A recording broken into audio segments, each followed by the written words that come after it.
try and think of the business that you do for free, because most likely that's the one that you're gonna work the hardest on and be the best at. Now, if I could go back in time 6 years and give myself a piece of advice when I first got started in business at the very young and ripe age of 15, then I would actually tell him that chasing the money is stupid and retarded. And believe me, that sounds like horrible advice. Like that sounds really, really dumb. But here's why I actually genuinely believe that and what led to me actually believing it, at least for myself, and why and how I actually interpret it, which is probably the more important part, because obviously the money is arguably the most important part, because you can do what you love all day long, but if it ain't making you any money, then you ain't gonna be doing it for very long. So over the past 6 years, since I was 15, I have started and failed at numerous businesses. I originally started doing drop shipping and e-commerce, and I tried 10 different e-commerce stores, like literally found the product, ended up building an entire website and store around it on Shopify, spent money on Facebook ads, made the Facebook ads, wrote all the copy and did all that. And I did it for 10 different stores, and basically all of which failed. The only one that actually did semi-well was when I was selling like this cervical orthopedic pillow. I still remember the actual name of it, but that one still only made like a few $100s in sales, but it was not profitable with the ad spend and everything. And then after that, I got into SMMA, which is social media marketing, running an agency. And my initial one failed, which I was pursuing real estate agents. I was cold calling realtors all day long for hours a day, booking sales calls. And at the time, my voice sounded like a 12-year-old girl. So I can't believe that I even saw any sales calls getting booked whatsoever, but never landed a client. And then I ended up working with my friend on a agency working with e-commerce brands. We did that for a few years, actually did quite well. That's how I came out to South Africa for the first time and came out here 4 times total while doing that. So I made a decent bit of money doing it. I wasn't smart with the money and basically spent it all. Luckily, it was on like educational courses, mentors, all those sorts of things. So I didn't like waste it away on alcohol or partying or a bunch of random stupid shit. But I did spend it non-responsibly. So did the agency, actually went and worked at a software company briefly doing sales as an SDR and an account executive. Absolutely hated it. I went to London in order to do that and basically just didn't like it. So ended up resorting back to the agency, and then also just tried a bunch of other things like growing on social media, building a personal brand, trying to pursue coaching and consulting, selling digital products, like all this stuff, most of which ended up failing. But overall, over the past 6 years, and basically running through all of those failures and a few small successes and everything, when I look back, what's interesting is that every single time I was pursuing these businesses, I was only chasing the money. Like I never actually stepped back to figure out like, okay, what is it I actually want to do long term? Like what's the lifestyle I want to live? What's the business or things on a day-to-day basis that I actually enjoy doing and that I'm pretty good at, which I'll get more into that here in a second. I never actually like stepped back to really look at that. All I was focused on was chasing the money and basically looking at, okay, what business model can I actually make money in here? Like this one seems easier than this one. This is the one that everybody's talking about on YouTube or whatever. I should give that a try. And overall, it's just the same like mob mentality. You can even call it like getting out of the matrix mentality that's all over social media and YouTube nowadays. And honestly, it just wasn't the right way to approach it, I don't think. And this is basically the new way that I'm viewing it and kind of what I'm doing moving forward. Now, what I came to realize is that I actually really started mapping out what my goal is, like what it is that I actually want. And for me, I really care about lifestyle. Like I've raced motocross my entire life. I want to still be able to race, and I love going riding with my friends and everything. So I want to be able to ride like when I'm back home in the US. Right now I'm in Cape Town, South Africa. But when I'm back in the US, like I want to be able to go and ride with my buddies like 1, 2, a few days a week, and basically be able to go whenever, whether it's a Monday or a Wednesday or a Saturday. Like I want to be able to have the freedom to go and ride when I want. I love snowboarding, I love wakeboarding, I love surfing, I love traveling. So I really figured out like I want to build a lifestyle. And before I was trying to build basically my lifestyle around the business, because I was only chasing the money and I was only doing the business that like would make the money, which in reality, by the way, something I've learned from some of the top guys in the space is that almost every business can make money. Like as long as it's not something ridiculous and crazy, like selling ice to an Eskimo or selling, or like underwater basket weaving or something like that. As long as it's actually been proven and there's other people doing it, then pretty much any business can make money. So it's not whether or not it works. It's, in my perspective, whether or not it's right for me and right for the life that I want.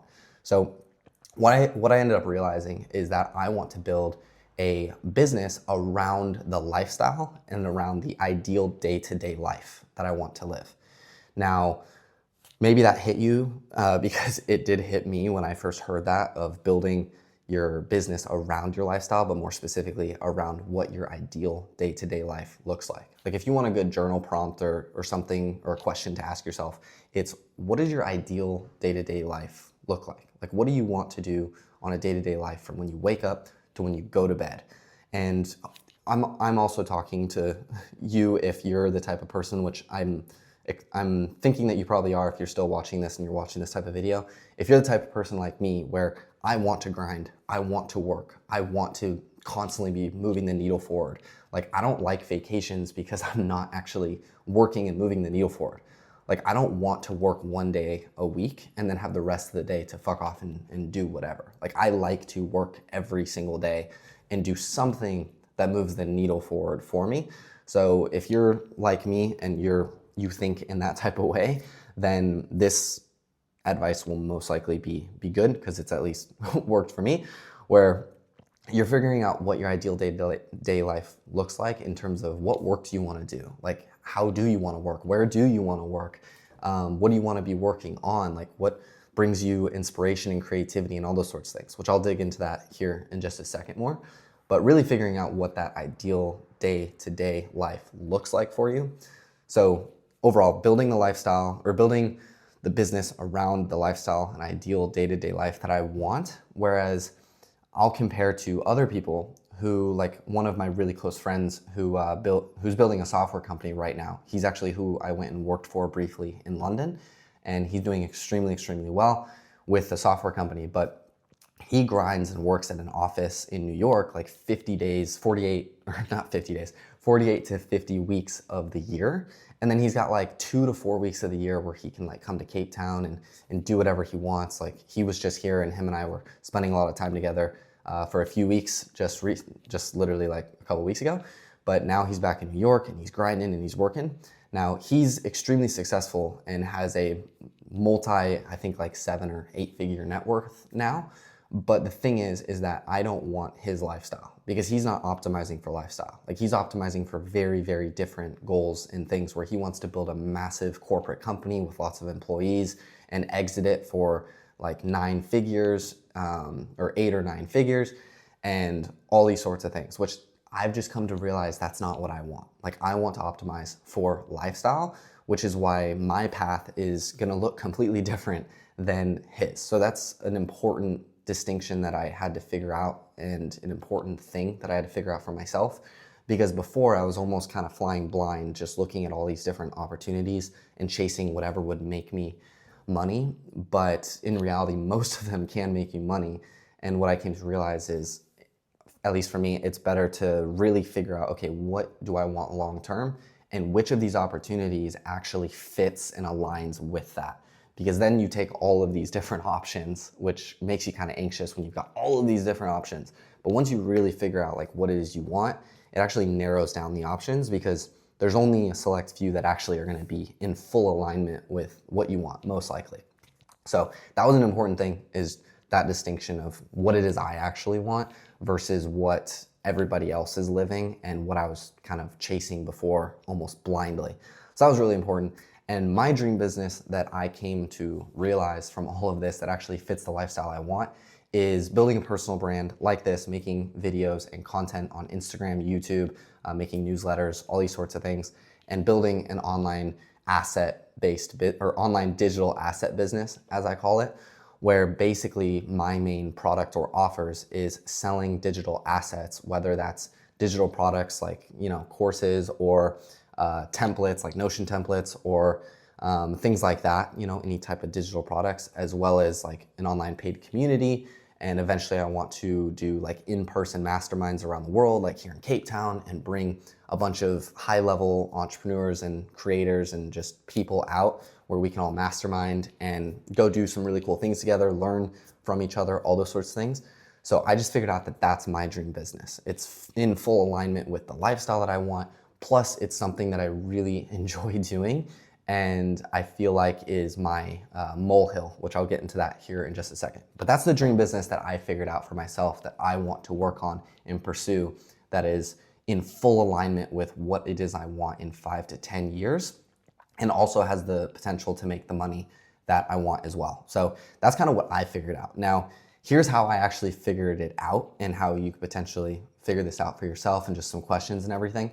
But before I get into that, I also want to just touch on when I mentioned how I interpret this of not chasing the money and how that is, at least in my opinion, really dumb and not the right approach. And what I'd tell myself that 6 years ago, because it's really important to interpret this correctly, because you could obviously interpret it as, oh, I'm just gonna do what I enjoy doing and screw the money, like I'm not gonna focus on that.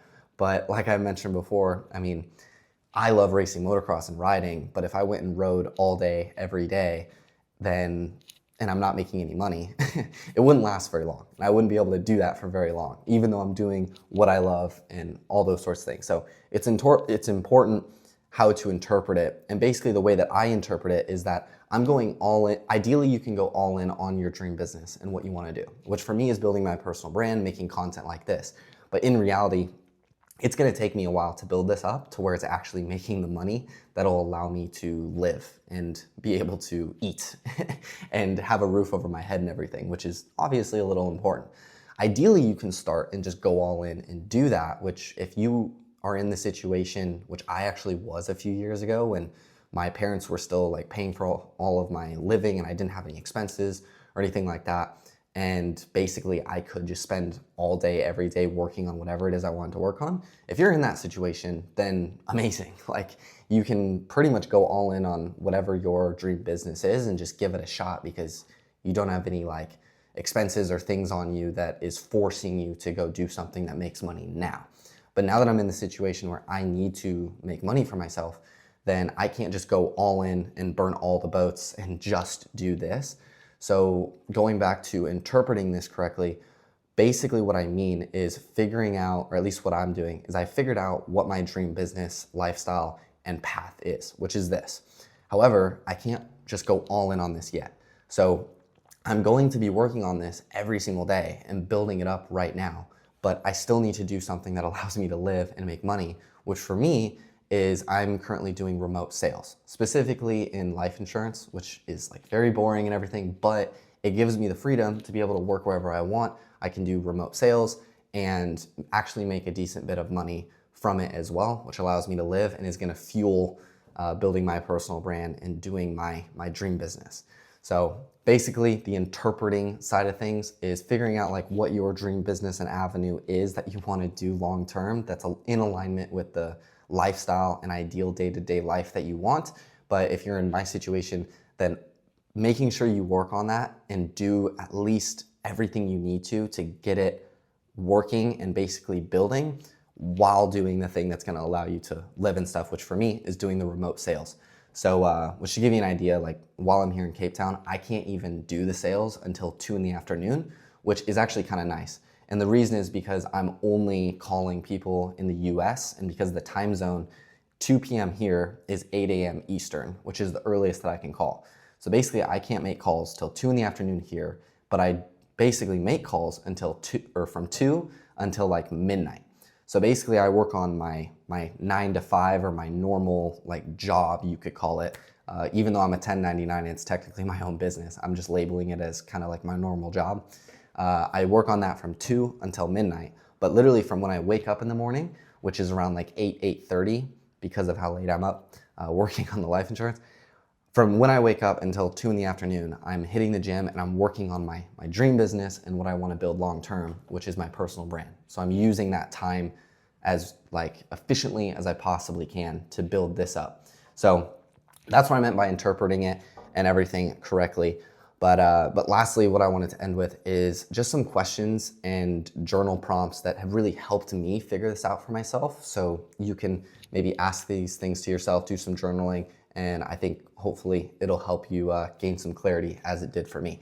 So the first thing is actually look at your YouTube watch history. So I actually went through my entire YouTube watch history. I used ChatGPT and I basically pasted every single title and maybe a brief description of every single video that I have watched on YouTube over the course of the past year. And basically I gave it to ChatGPT and asked ChatGPT to go through all those videos and basically list out what the core topics and things are that I was watching and paying attention to. And the reason I did this is because whatever it is I'm watching on YouTube in my free time is what I'm actually interested in. And just at my core is something that I'm interested in and I find entertaining, or if it's most of which is educational videos that I'm actually learning from. But if it's something that I'm actually learning from in my free time, then that's something that I have a genuine passion and interest in. And when I did that, I was able to figure out oh, most of my videos are around how to build a personal brand and how to build an online digital asset-based business and all of those sorts of things. So that gave me some clarity around, okay, clearly I have a lot of interest in this area and I'm spending my free time learning about it and stuff. So that gave me some clarity there. So look through your YouTube watch history and really look for the patterns and the main topics and stuff that you pay attention to in your free time. And that should give you an idea of what you're interested in. Because usually when you ask that question of okay, well, what am I passionate about or what am I interested in? Usually we're stuck. We have no idea. We're well, fuck, I don't know. So that's a really good way to just be able to look at real data that tells you oh, well, this is what I'm spending my free time watching and looking into. So that must be what I have some interest in. So that's the first thing. Now, the next thing is really figuring out when do you feel the most inspired and find yourself in the zone. And first off, let's actually define what inspiration, creativity, and being in the zone is, at least how I view it. So how I view being inspired is when you feel inspired and when inspiration strikes is when creativity flows easily and freely. So for me, it's when I'm looking at the ocean or I'm in nature and in the mountains. I've just found that's when I feel very inspired, especially when I'm looking at the ocean. So here in Cape Town, I actually have a spot where I might even throw it in on top of the video. If I don't, well, that's because I was too lazy editing, to be honest. But I have a spot literally over there, way over there by Clifton, and it's on the hill on this big rock. And it's just this, I'm super high up on the mountain, looking over the ocean. I can hear the waves crashing in, and there's no distractions or anything around. And that's where I just feel super inspired. And what I mean by that is that I've got my phone journal open and my creativity is just flowing to me easily. I've got ideas and thoughts coming to me, and it's just very easy for me to journal and write things down and have ideas coming to me. And I also just feel the ocean makes me feel very calm when I'm looking at it. It's almost I know this sounds cliche, but it's almost like everything just disappears. And it's literally just me and the ocean and the sounds of the waves coming in and my thoughts and everything. It's just very nice for me. So that's what inspiration is to me, is when creativity is flowing freely.